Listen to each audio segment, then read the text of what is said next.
Good evening, everyone. My name is Yusuf Samuel, and I am the team lead for Lifepoint with UC.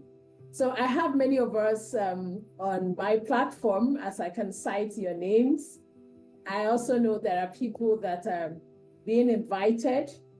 So whichever category you fall into, I want to specially welcome you.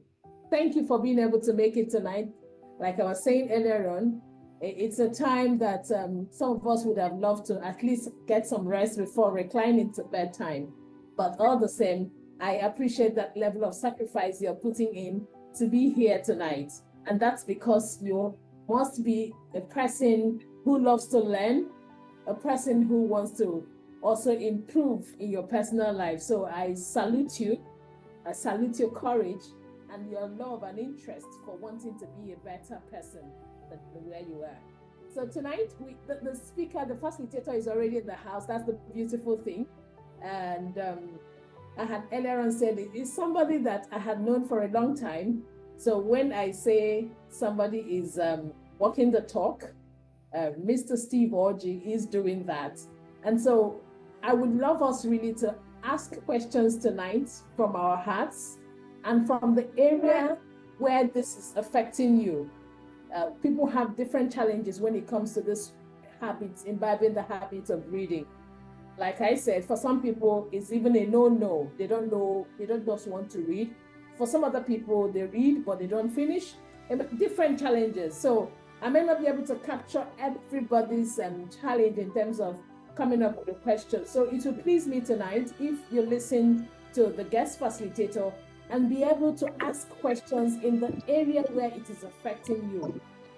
And then for some of us who have children, we would also want to live out this kind of exemplary life where the children will find us as people who are readers. And that way it becomes a lot easier for you to influence them. So these are the areas that the facilitator tonight will be considering, teaching us how to fall in love with reading, how to create time out of our busy schedule around here, to be able to read and become somebody who loves to read. So tonight, we all want to welcome Mr. Steve Orji, all the way from UK, and he's here tonight. That's the power of technology, isn't it? Mr. Steve, the floor is yours. Thank you and welcome once again. I'm already blushing. Thank you very much. You're welcome, sir. Yeah, thank you for that kind introduction. I'm very much dignified. I feel very dignified to be part of what you're doing. And I want to say a massive, massive thank you for the values you're driving in the family and social value chain. Keep doing the great work. We're here and we're impressed, and we will keep supporting you the much we can. So thank you very much. Okay, I don't know how much time I have because I just want to roll on, and I would like to say to us that I am going to speak unscripted, which means I didn't prepare any note. I want to speak from my heart because if something is your passion, you don't want to sound too much of an academic. I want it to flow naturally off you, and I want to make it as interactive as possible. And if there are real life questions or scenarios we want to consider, we want to do it as naturally as we can. Please, are we together at this point? I think we are. Okay. So my remit is to speak on read, learn, inspire, turning the pages. First of all, I want us to know that reading is a critical component of our life improvement process, not just as individuals, but for people who are aspiring to become leaders in your domains of influence, especially your home, your office, and wherever you find yourself. I want us to take a bearing from our master. I know most of us are Christians. Jesus started his ministry by reading. If you go to the book of Luke 4, verse 17, the Bible said that Jesus discovered himself in the books while he was in the temple. I mean, he kept searching until he came to the point where he found where it was written about him. Go to Luke chapter 4, verse 17 in your spare time. You'll discover that Jesus himself was a reader. That underscores the fact that reading is very critical and foundational in the life of every leader. So we're going to look at why read, what are the important influence of reading in our lives. I mean, what do we gain by reading? How does it impact our life? We're going to look at that. We're not going to be academic, as I said. I'm going to draw essentially from my own personal perspective and experiences, and then we look at what could prevent us from reading and how we can facilitate the life of reading. And then we try to dovetail that into our leadership aspiration, how reading can become an important component in our leadership aspiration. Why read? We read out of curiosity. Curiosity is what drives reading, essentially. And reading leads to discovery.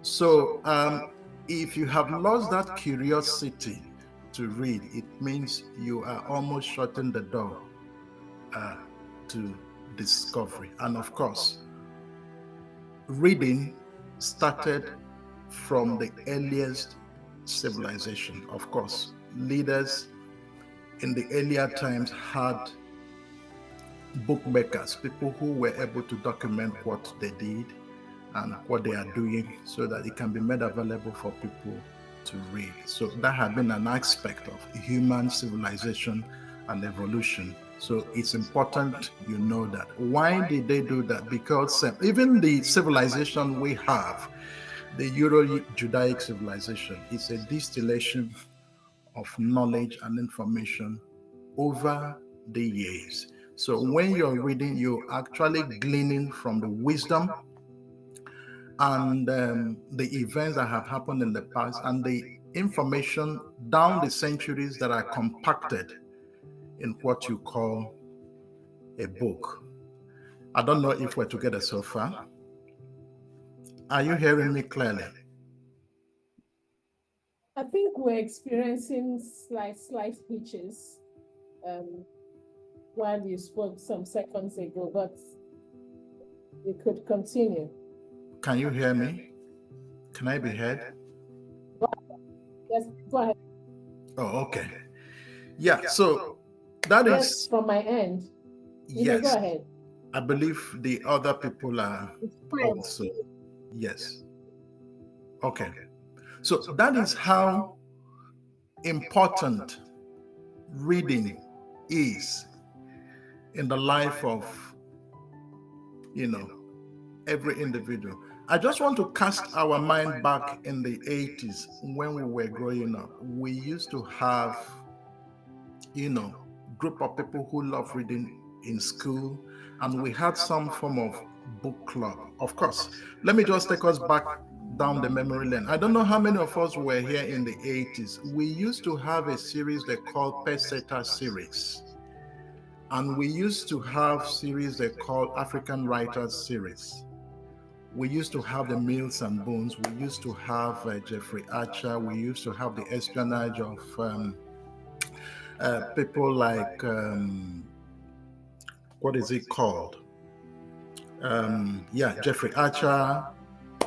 You have Robert Ludlum. You have somebody like this man who wrote Odessa File. What's his name again?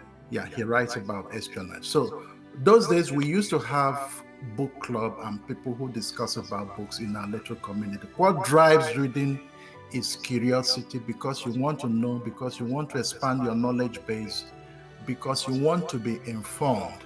So I just want us to look at a few things that reading does to us and how we can tap from the resource of reading to improve our overall human development coefficient, and how we can also become confident leaders in our own domains of influence. Now, one thing that reading does is that it cultivates your mind. I mean, it changes the dynamics of your thinking and it makes you a creative agent. Now, I just want you to reason this. Have you been able to compare graduates in the 60s and 70s and graduates of these days? Did you notice if there is a change or a difference in the depth of the thinking between graduates who left university in the 60s and 70s and our present graduates? Let me just paint the picture properly. You know, these days, people just go to school to get academic certificates so that they can work and earn. There's a difference between reading to pass an exam and reading to improve your overall personal, social, and thinking coefficient. They are two different things. Reading primarily was meant to affect the dynamics of our mind, the dynamics of our thinking. And of course, for you to say to yourself that you're truly educated, you don't just read to pass an exam. You read to influence your mind and improve the creative dimension of your mind and your thinking so that overall you can be said to be educated. If the school you went to did not actually influence the way you think and your thought process, you can't say to yourself you're properly educated. So I want to extract from what I have said 4 things that reading will do to any human being from my own personal experience. Reading will give you an ideological standpoint. What I mean by that is that if you look into the society today, there are people who don't have anything they stand for. If the motion of the public is going direction A, they follow. If it's going direction B, they follow. If it's going direction C, they don't have an ideological standpoint. What reading does is to give you an ideological compass so that at any point in time, you know where you stand. I mean, for me, it doesn't take me more than 5 minutes to know if you're a reader or not, because the way you communicate and the way your ideas are situated will tell me if you read or not. So we are not just reading to pass an exam, we are reading to improve the overall dynamic of our human personality. Reading changes the way you think. It gives you innovative and creative ability. It gives you an ideological position. Reading also gives you a value compass. What it is that you stand for something positive. I mean, you could see what our convener is doing in the social and family arena. She is adding value. I just thought about it last week. How many of us were witnesses to what happened in River State last 2 weeks, where people just, because of what is going on within the politics of the state, went down to burn down important facilities within River State? Of course, it will interest you to know that some of these people are also people like us who went to school, who have a certificate, Of course, I am meant to understand that one of the perpetrators or one of the linchpin in those things, in those violent activities that took place, is a learned man. He's a lawyer. Of course, when you just oppose that to the fact that some of the people we have as politicians and opinion leaders within the country are people who went to school. So you can begin to see that within the African context, can you just have a check within most Nigerian and African societies? You will always find one graduate or the other. How come we have the most chaotic society? We have a society where we have a preponderance of people who break the law. But again, we are educated. Somebody will say, because we are not having a good example from our leaders. We are not talking about our leaders. We are talking about you as an individual component of the society. Who are you? What are your value constructs? I mean, forget about what the leaders are doing. We want to situate ourselves in a situation where we are individual agent architects, where we can, through our personal dynamic, transform society by reason of the value foundation upon which we're standing. So what I mean to say is that reading gives you a value compass. That is what it does. Of course, there are different kinds of books. When we were growing up, we read Mills and Bones, we read romance. Of course, part of the reason why we read was out of curiosity, but in the process of reading, you improve your word stock. You will learn new words, new vocabularies.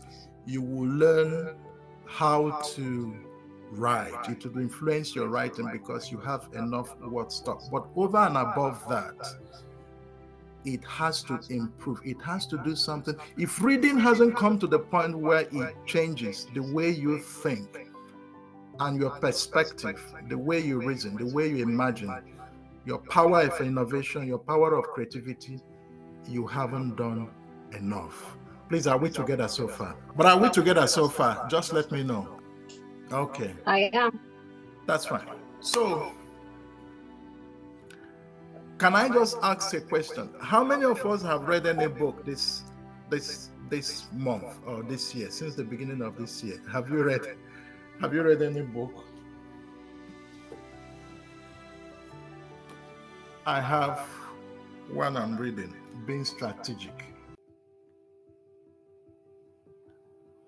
So, have anyone started any book and completed the book since the start of this year?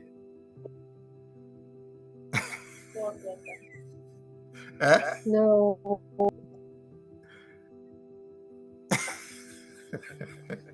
So are you saying something? Are you responding to his question?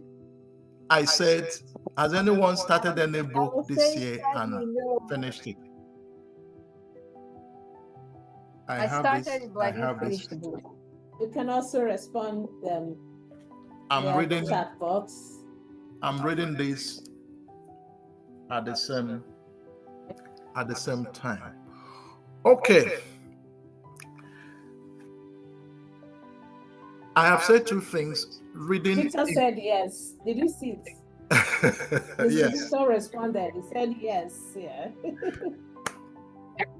So we have agreed that reading has the potential to transform our overall personal dynamic. And that is very, very important. How many of us know also that discipline also improves your personal discipline? Yes, for me. I have a lot of things I've cut out by just keeping my face down and making a reading list at the beginning of the year to read. For one thing, if you're a reader, what it does is that It confines your social space. It gives you a very, how do I put it? You just won't be everywhere. Reading gives you a life of focus and discipline. For me, I've already drawn up a list of books I'm going to read this Christmas. So it tries to situate you in a place where you can personally discover yourself, and it gives you that personal discipline to maintain your path and your lane. Let me say this, and it's very important. The kind of books we read will depend on the calling or the vocation we have cut out for ourselves. So how I know that someone has a personal mission is your attitude towards books, because if you read, you will discover yourself, and in the process, you will also discover your personal mission. For you, I don't know, but for me, books helps me to maintain a life of discipline. Of course, you know it that if you have a reading list to fulfill, you won't be everywhere. You won't go about chit-chatting, and it helps you to keep some level of focus. There is something I also want to mention, that if you're a reader, you will have the capacity to challenge stereotypes. You will have the capacity to challenge stereotypes. I don't know how many of us know about the famous Nigerian writer Chinua Achebe, who wrote Things Fall Apart. I think what made him to write Things Fall Apart was because of some of the books he read during his secondary school days that cast Africa in a very bad light. You know, if you're a follower of Chinua Achebe, you will have heard him talk about Conrad, Joseph Conrad, the man who wrote about Africa. And the title of the book is Hearts of Darkness. So because Achebe was a reader, he was able to write a counter to what was seen as projecting Africa in very bad light. Many of us have a lot they believe they can contribute, but because they have not developed their mental infrastructure to the point that they can challenge stereotypes, they just keep quiet. And I want to point out quickly that if you're a reader, you can easily become a writer. And one of the ways we can shape ongoing narratives within our own domain and our own society is to write. So if you can read, you can write. Reading and writing are important components to challenge stereotypes. And that is very, very important. Many of us know about Karl Marx, the father of communism and socialism in the old Russian Empire. He came out with a book called The Theory of Communism. And of course, that's how he influenced the whole of Eastern Europe by the power of his writing. So, reading gives you the opportunity to write, and writing also gives you a very important platform to challenge stereotypes. That's what reading does to us. More so, it's important we know that there are different kinds of reading. We can read to improve our personal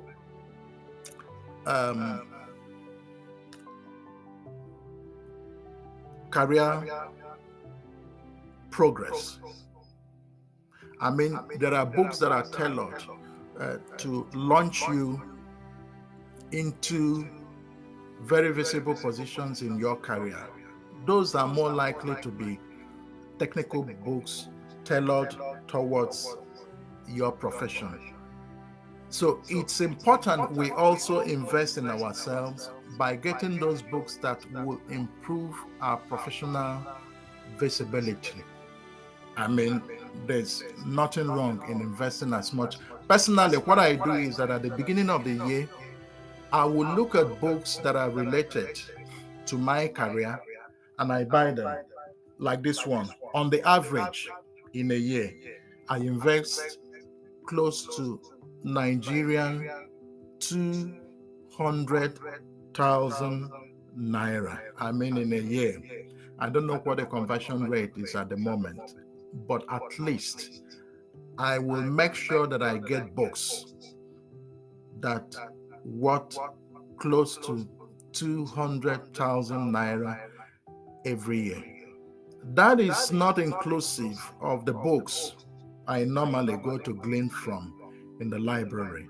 So it's important you earmark a good portion of your personal resources to get books so that you can also improve your professional visibility in your area of career. We don't just read about every and any books to improve our word stock or communication. There are also technical reading that has to give us that vocational capacity to improve our visibility in the career space.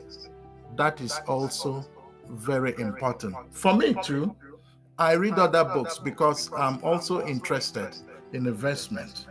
I buy magazines that deals on investment, like this one is called Investors Chronicle. And I also buy books on the magazines like The Economist that have something to say about the area of interest in my own career.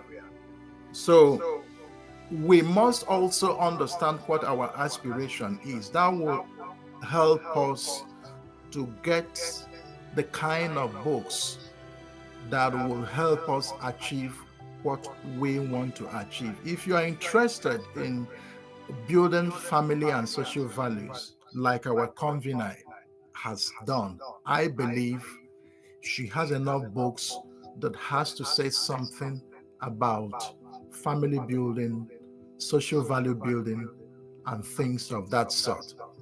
But at the end of the day, whichever book you read or you choose to read will have this important component of improving your overall personal dynamic in the area of creative and innovative thinking, and also improve your work stock and your ability to communicate. Most importantly, reading gives you that personal confidence. Yeah, because a man who has knowledge will always be very confident at any point in time. Why some people are not able to sustain social conversation within the public space is for the fact that they don't feel sufficiently resourced mentally to have conversation that can keep people's attention and give them that kind of commanding leadership influence within their own domains. I don't know if you have been able to listen to influential leaders around the world. I don't mean leaders who came to positions of leadership through the power of the gun or through maneuvering the political process. I mean genuine leaders who were elected by their people. Take time to listen to such people. You will understand how the power of reading can influence your personal confidence and give you a connection within the public and leadership space. So it's important.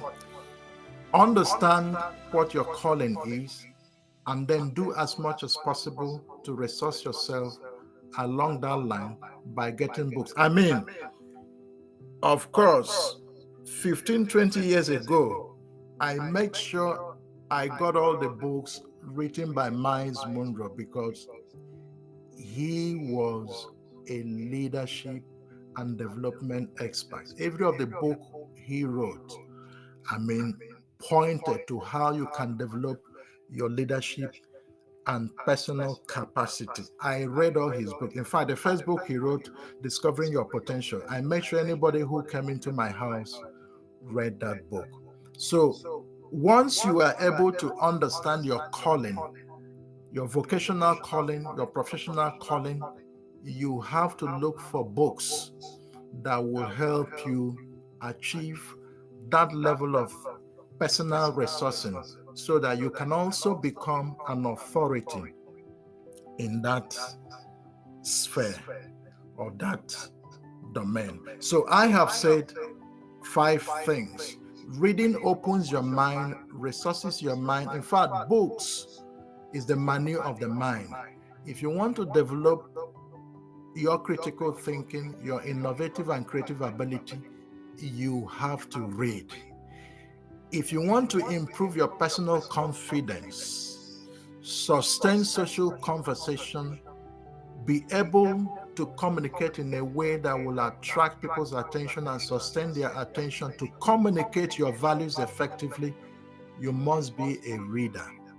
If you also want to develop an ideological compass for yourself so that you can have a value foundation for yourself, be a reader.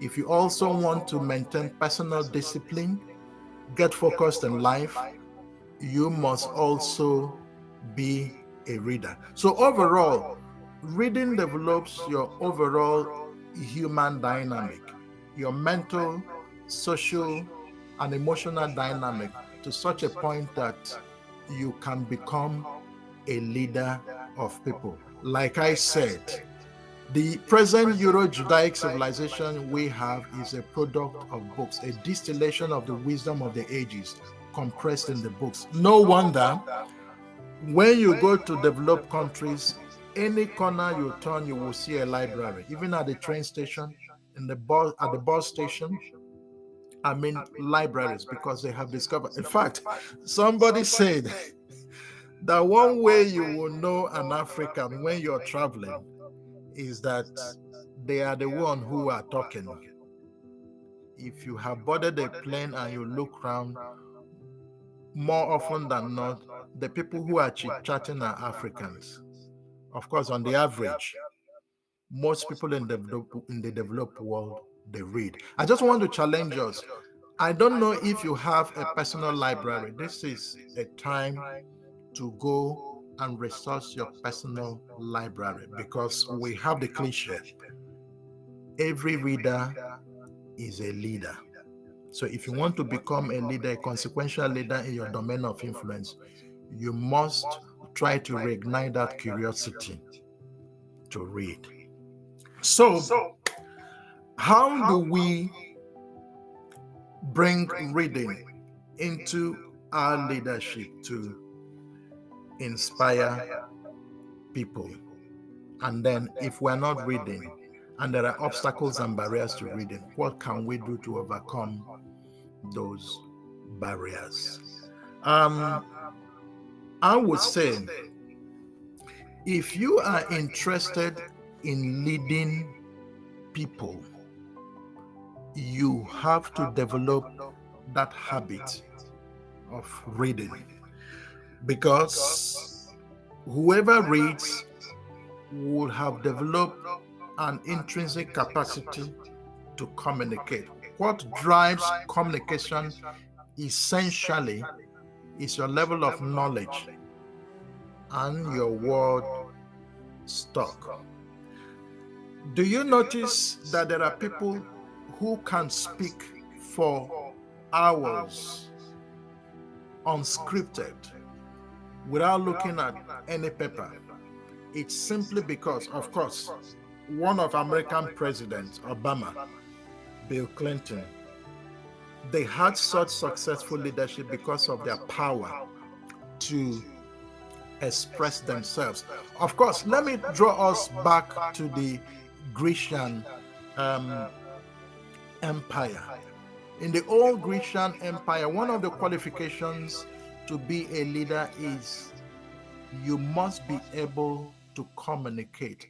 Of course, the paradigm of oratory started in the Greek Empire.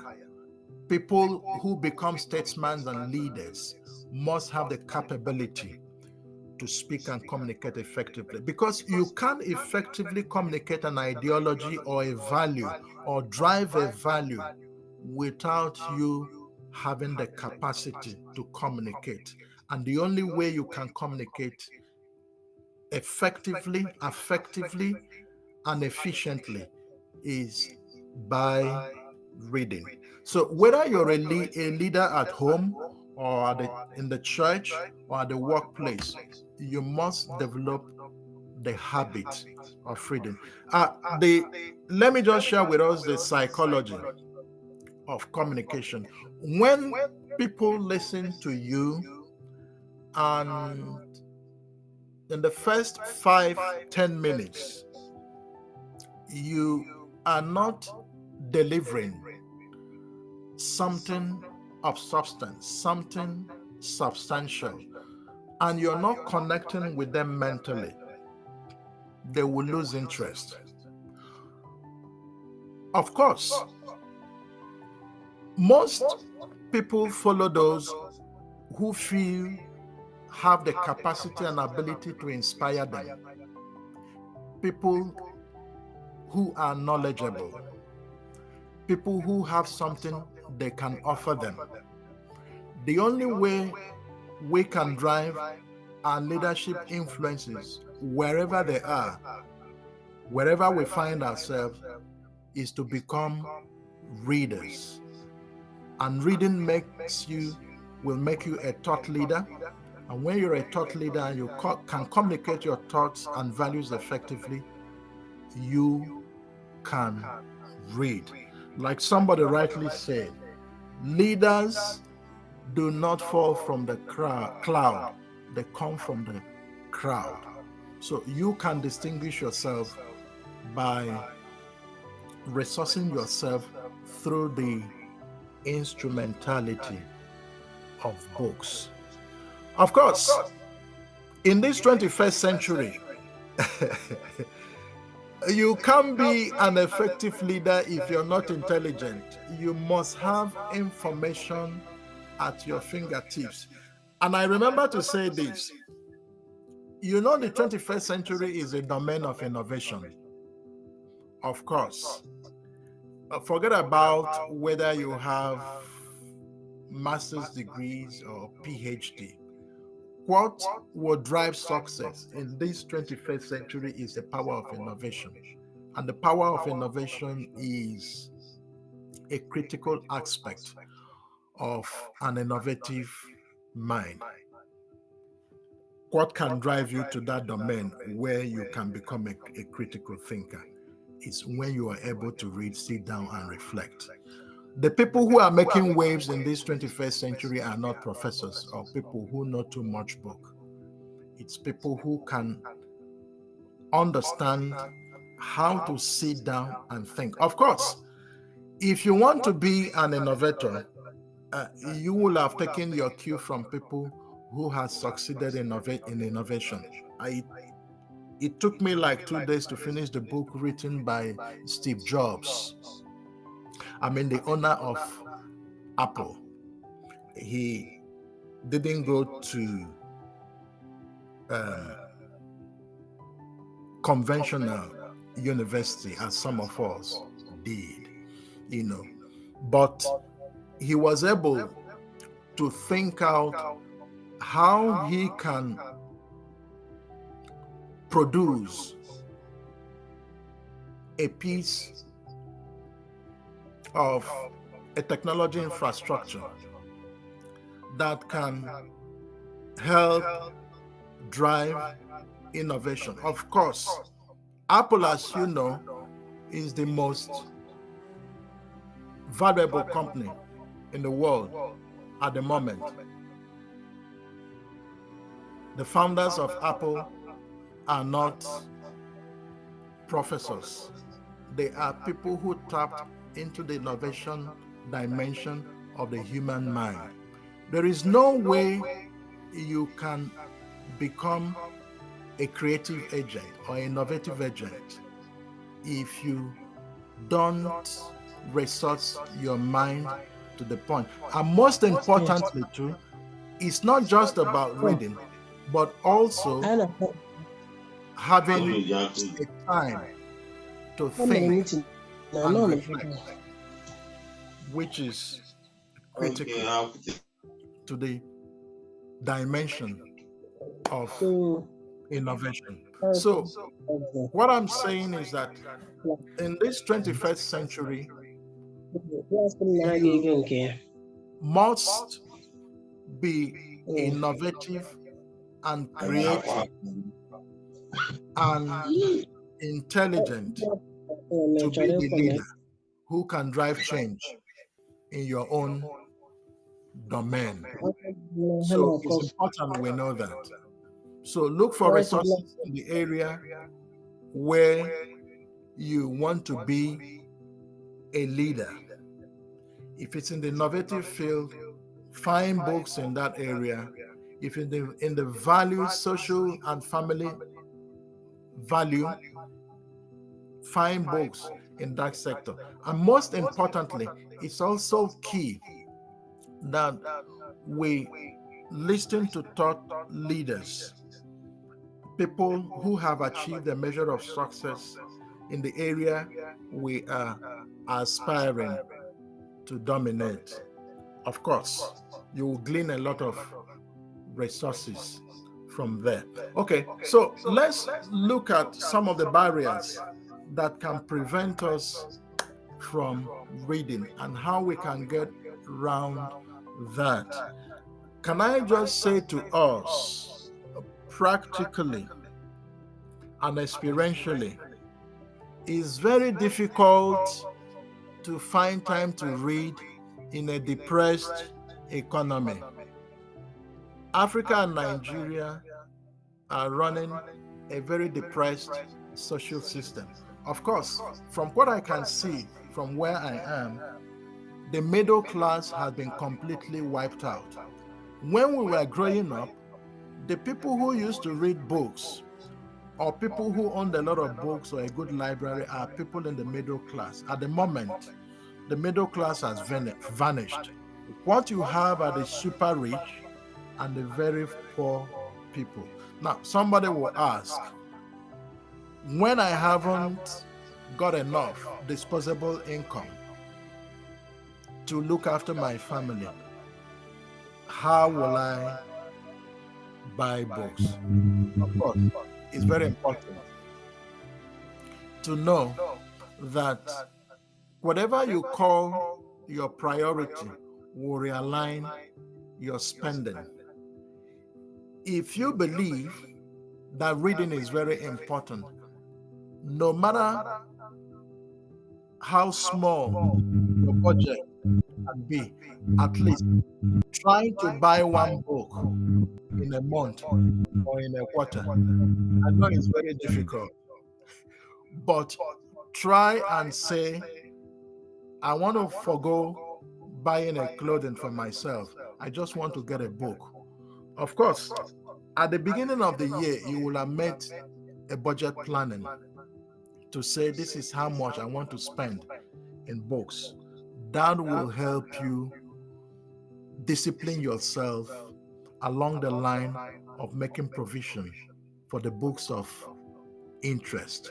Like I said, it's very, very difficult to buy books and to settle down to read in a depressed economy where everybody is working frantically to find livelihood. But like I have said, you have to prioritize what is important. The fact is this: whatever have the capacity to improve your overall personal dynamic also has the capacity and propensity to give you reward in the form of income. Now, Steve Jobs says that beneath the covers of an overnight success story, you see a lot of years, a lot of hard work. Many of us don't believe in the principle of sowing and reaping. Now, if you spend money in resourcing yourself, in building yourself to become a very resourceful agent, at the end of the day, you will gain that back hundredfold through the reward you will get by the value you're adding. Someone said, what is money? Money is an exchange for the value you're driving. So it's important you also drive value along the side of improving yourself. My dear, even if my organization has not sent me to a training, I find a way of trying to build capacity by paying my way to attend a training which I believe will give me visibility in the professional and career space. So find those books that will help you resource yourself so that you can become more competent and more valuable in the career space.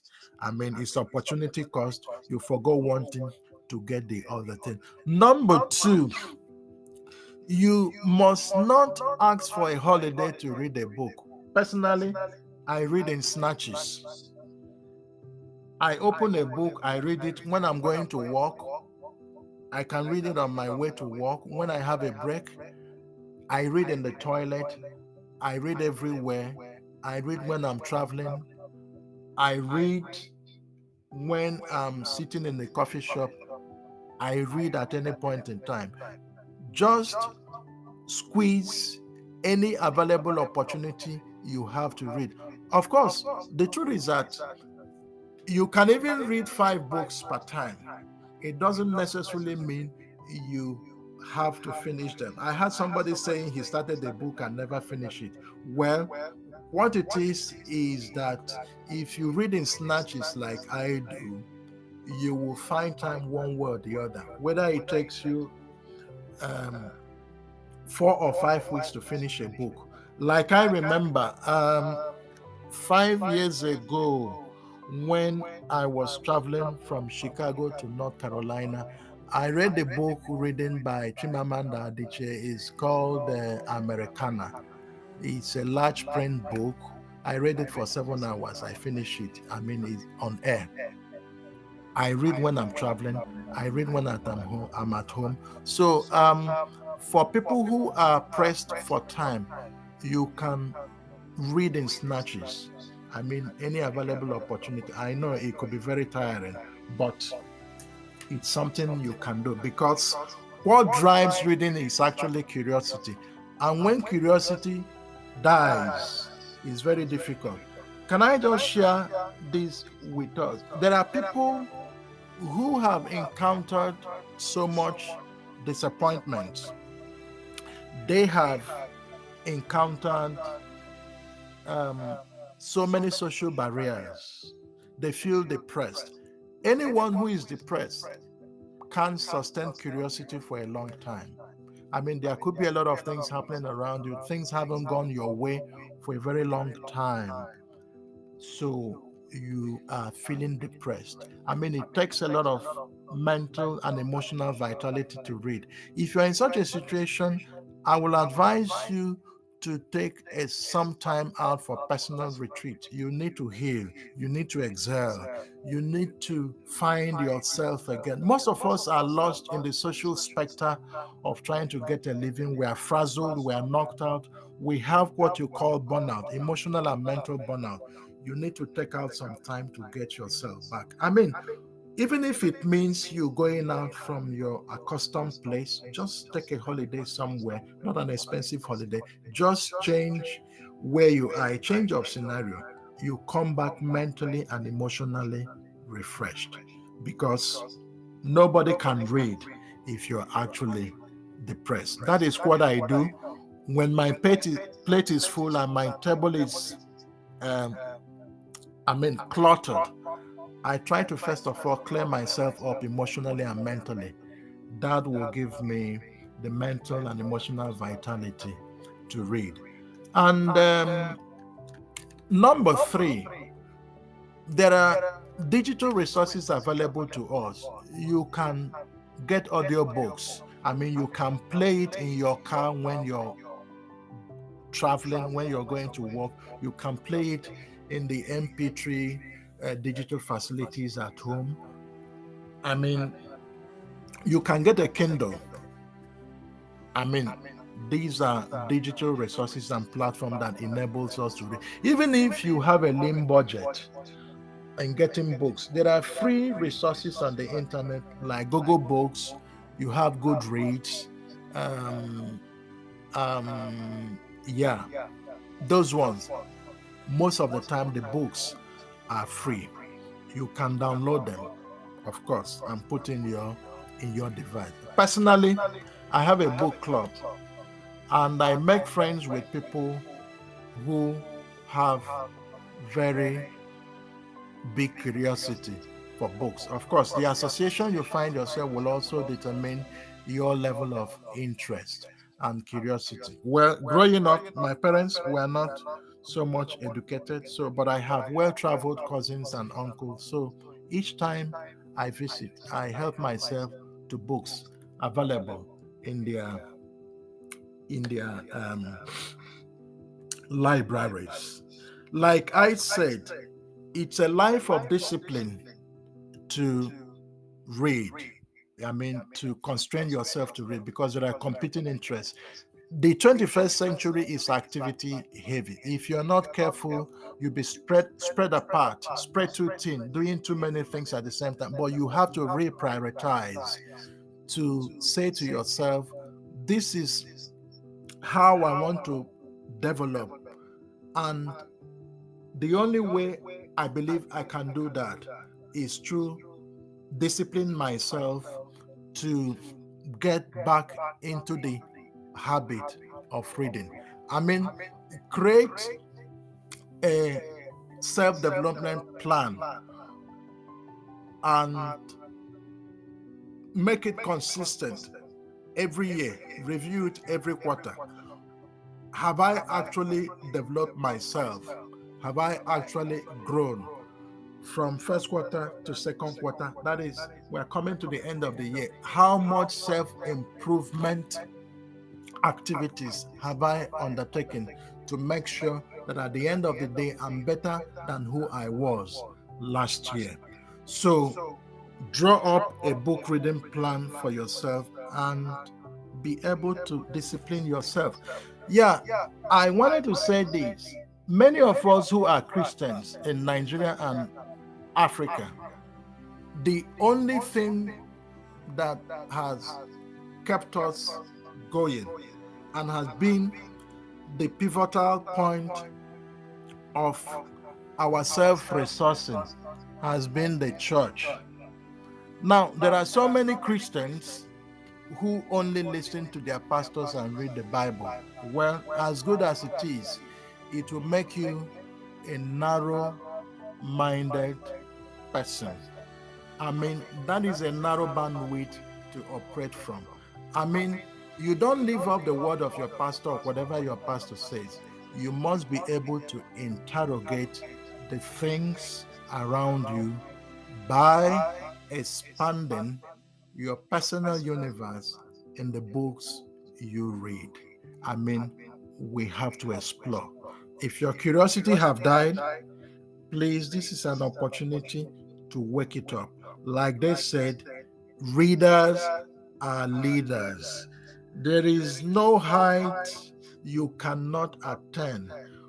Anything rises and falls with leadership, and leadership is a direct fallout of the quality of information available to us and how we are able to expand our capacity for information. The only way we can do that is to reignite our curiosity for reading, our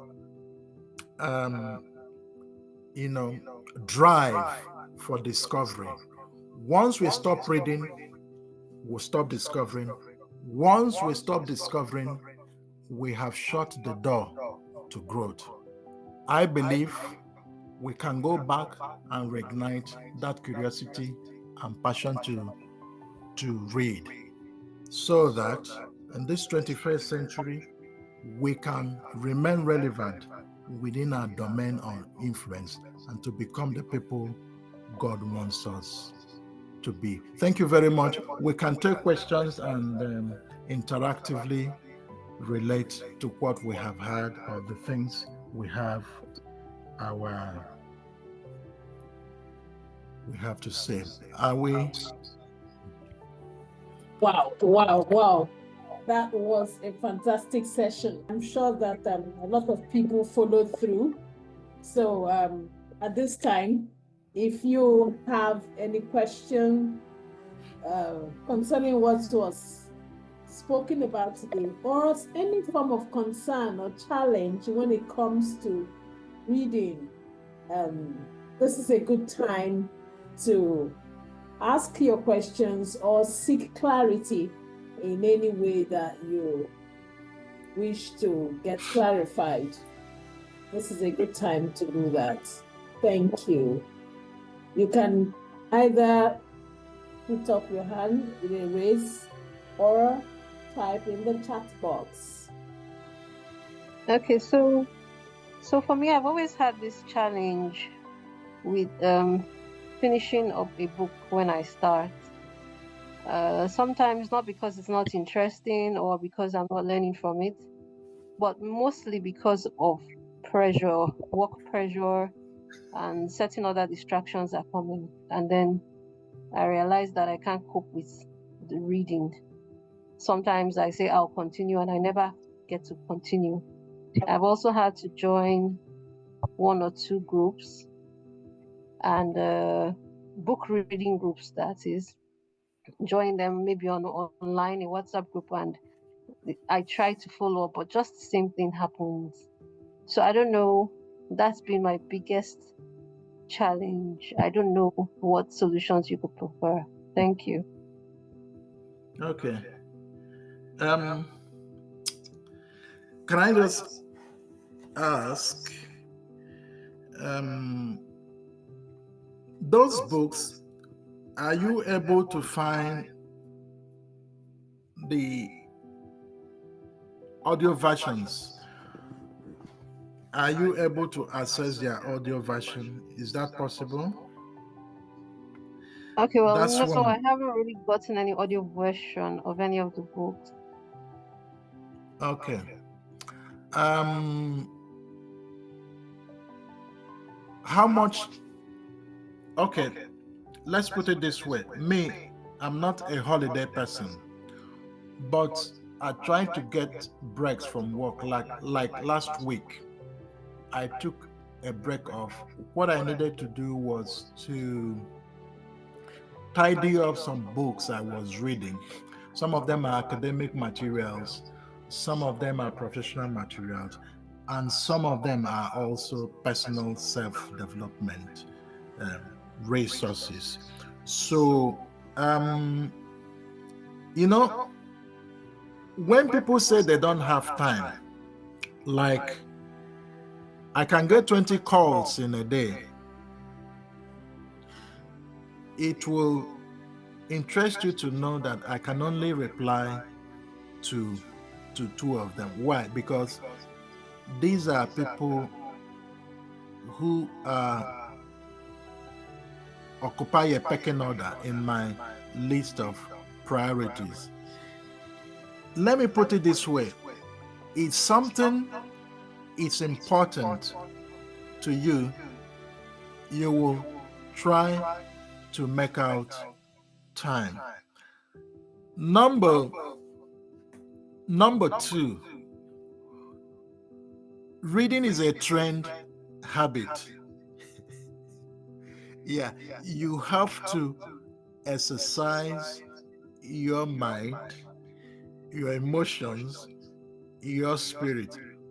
It's not easy, especially in very competitive environment where we find ourselves. To be honest, each time I come back to Nigeria, because of the nature of activities, not just the chaotic setting, but because of competing and contending demands, sometimes I'm not able to read as effectively as I could when I'm back here.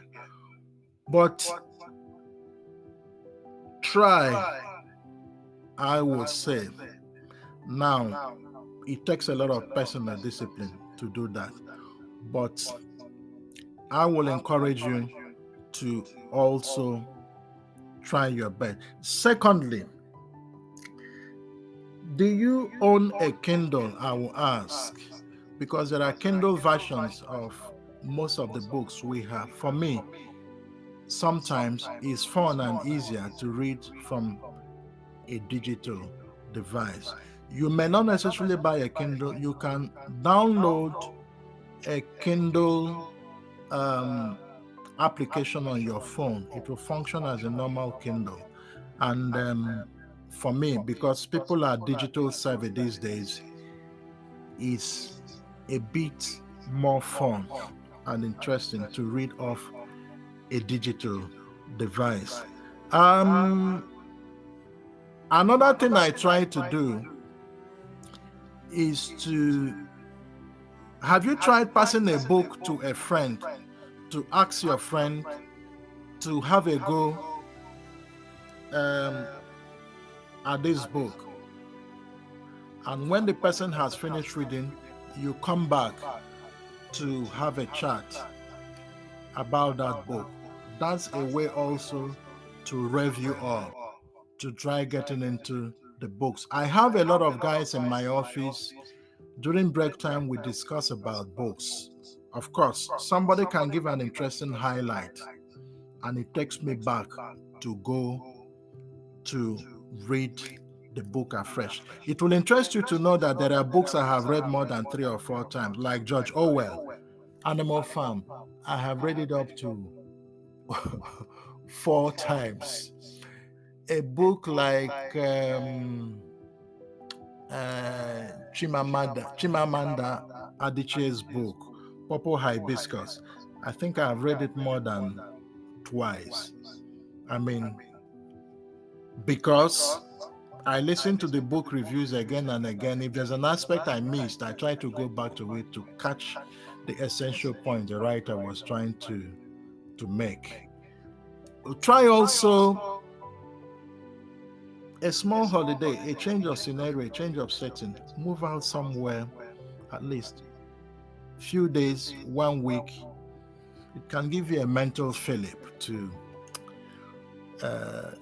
One thing I noticed is that mental and emotional burnout, or even physical burnout, will make you not to have interest in books. So once a while, just steal out from your accustomed location. You will see you come back refreshed and with some freshness mentally. That's my little advice. I don't know if it helps. Yes, it did a whole lot. Thank you. Yeah. So here, you here. In fact, those answers, I'm sure a lot of us are gleaning from that, Mr. Steve, because I mean, there are so many of us in that WhatsApp group we saw here. You start and then you don't finish, and sometimes it's not that that's your intention, but too many things competing for attention. So those answers were really, really spot on, and we're going to be trying out some of them, especially the one of change of environment. I think it's something that will be helpful for general overhaul of one's mental capacity to be able to focus on something different from what you are used to. So is there any other person, because we are actually running behind schedule, is there any other person who wants to ask by unmuting or wants to use the chat box? So while we wait, I think I have one question here for you, Mr. Steve. And The person is asking that how can she inspire her children to develop interest in books? Okay. Um, Buy plenty of books and fly them around the house. That's one. You know, um, the our cognitive systems, the whole um, how do I put it?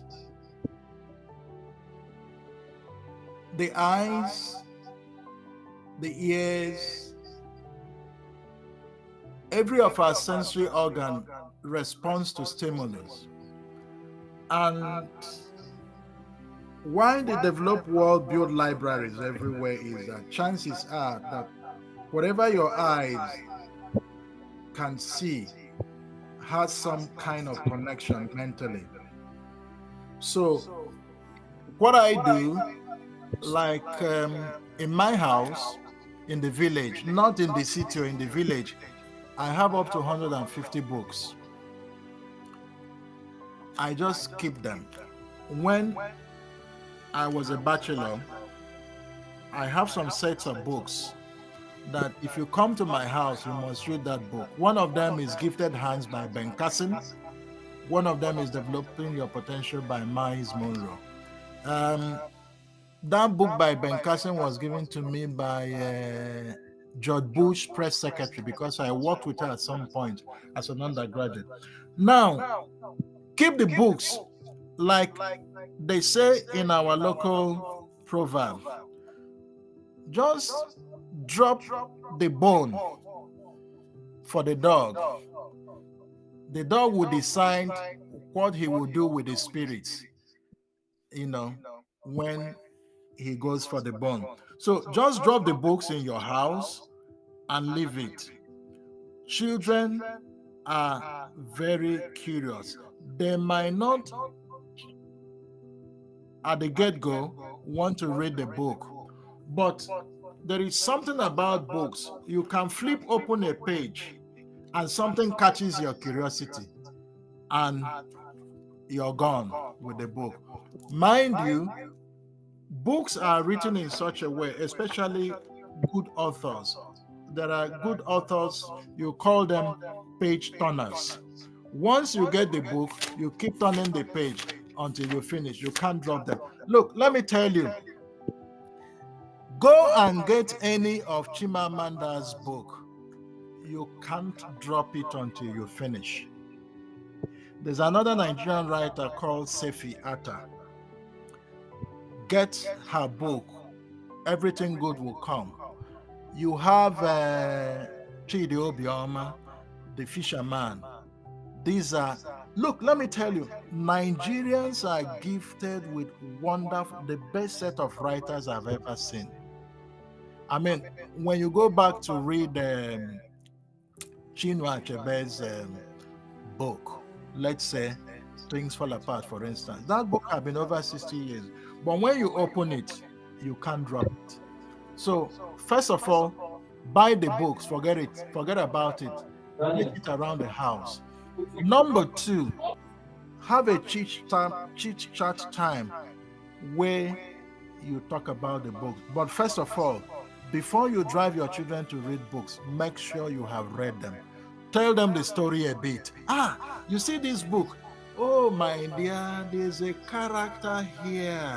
You just pick out one character. In fact, you need to read this book. That's what I do with my children. And then try also the reward system. Ah, Chidema, if you finish this book, you can't believe what I will get for you at Christmas. Children love reward. That's what I do with my children.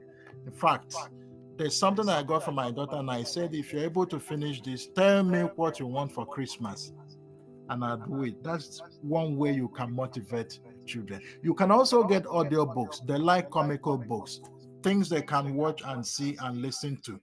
It will drive them. That's my little contribution to that. Amazing, amazing. That's spot on. So at least the person is on the call.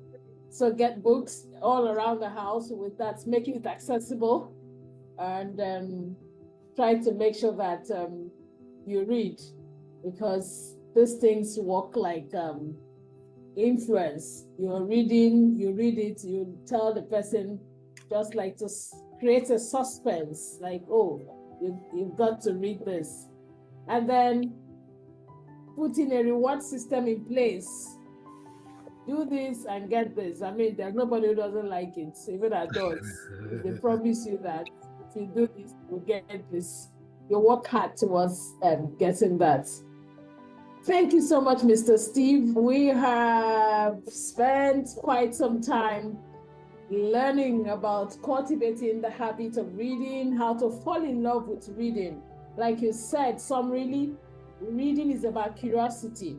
And one of my greatest takeaway tonight is to ensure that we do not allow things to stiffen our curiosity. Let something not take it away, because once the curiosity is gone, then it's tough to get back on your feet for reading. And the curiosity will drive discovery. So we should not find ourselves in a state where we get depressed. We should not find ourselves in a place where things that will make us lack discipline. These things work hand in hand. And of course, some of us, the things that we would have ordinarily done, because we're in the wrong association, it affects us and we're not able to achieve our targets. And one bad thing about distraction lately I'm noticing is that you would not know that distraction had taken place until it has finished taking place. You know, little by little, it's up. Yes, that's how distraction works.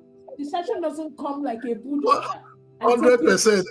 100% is true. Just little by little, you want to sleep. You now say, maybe there's still 5 days in front. It's not the sleep I'll sleep now that will make me not to achieve this thing. And then you continue. So that's one very dangerous thing about distraction. So that's why they say cut it off completely. Because once you start romancing with it to say, okay, I can still be smart enough to walk around it 3 days more in front of me, before you know it, you're right inside the day that you're supposed to do that thing that you're expected to do. So I have seen that reading and distraction don't go hand in hand. Reading and indiscipline don't go hand in hand. Rather, you pair reading with discipline, you pair reading with curiosity, and you pair reading with discovery. Once your mind is ready to discover, is ready to search, then reading is a lifeline for you. I want to believe that this short summary is able to at least put in perspective all that you have spoken to us about tonight. And on behalf of the entire people on the call, if you look at the chat, some of us are already saying for impacting. We want to say thank you. Thank you for bringing this reawakening. Thank you for this for the reviving, for helping us to revive our curiosity. Really, that part hits me, because sometimes one of the reasons I'm discovering that it makes me not to finish that book is lack of curiosity. When you read, you just say, okay, let me just leave it here. You're not being moved to search further. Now that I know that, I will keep up with my curiosity so that I want to know more. So thank you for this amazing and inspiring session tonight. And we hope that when next we knock at your door, you'll be willing to answer us. Hope so. In fact, thank you. You have the key to the door. Open it anytime you want. Bye-bye. Thank you so much, sir. And then thank you to everyone who made it. It's usually tough to keep up with next 1 hour after 9 p.m. in Nigeria, but you made it. You guys are the real MVP. Thank you for coming around. God bless you.